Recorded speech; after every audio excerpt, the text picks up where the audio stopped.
Vous connaissez cette pierre qui ressemble à de l'or?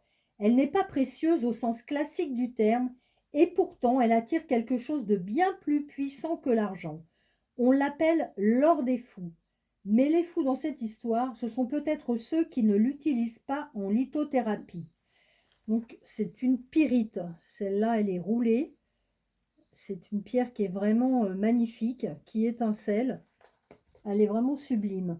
Son nom vient du grec pyr qui signifie feu. Elle étincelle comme des flammes.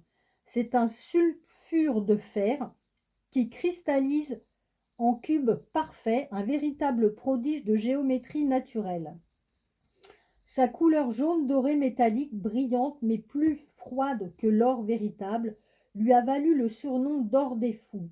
De loin, les chercheurs d'or peu expérimentés s'y laissaient prendre. Elle se trouve dans différentes formes selon les spécimens. Vous avez des cubes naturels, vous avez des sphères polies, des brutes irrégulières ou disques plats.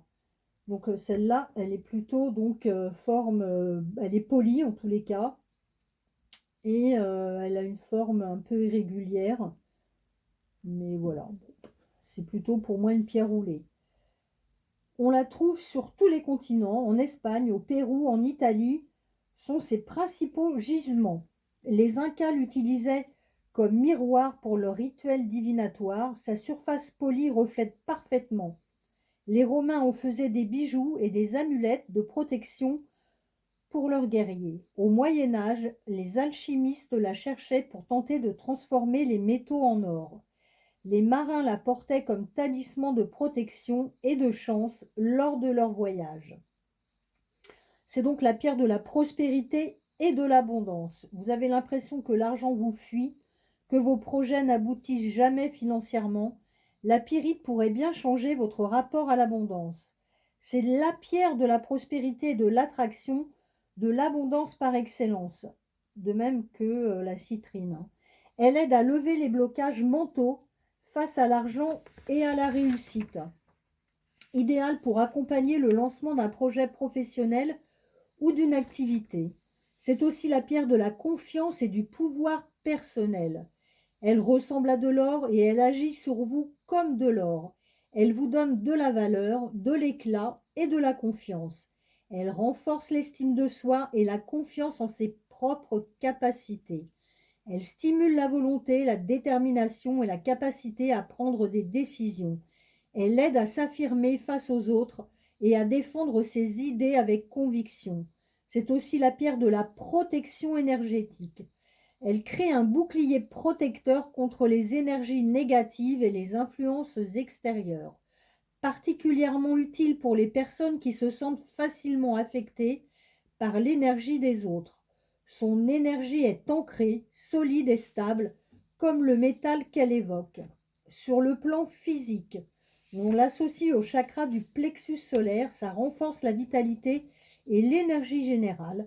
Elle aide à soutenir le système immunitaire en période de fatigue et elle stimule la circulation et l'oxygénation du sang selon la tradition lithothérapique.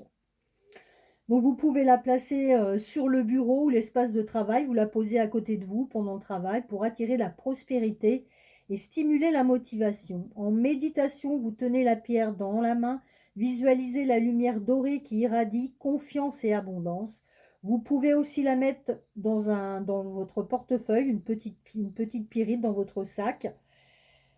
Vous pouvez, si vous avez un projet, vous la posez sur vos documents ou votre ordinateur pendant le travail sur un projet important, dans la maison près de l'entrée pour attirer une énergie positive et protectrice. Donc les chakras associés, évidemment le plexus solaire pour la confiance, le pouvoir personnel, l'abondance.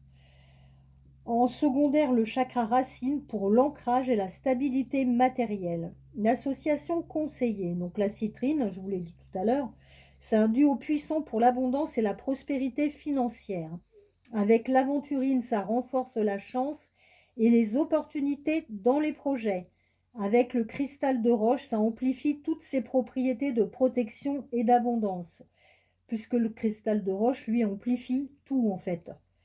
Et l'œil du tigre pour une confiance et une détermination renforcées.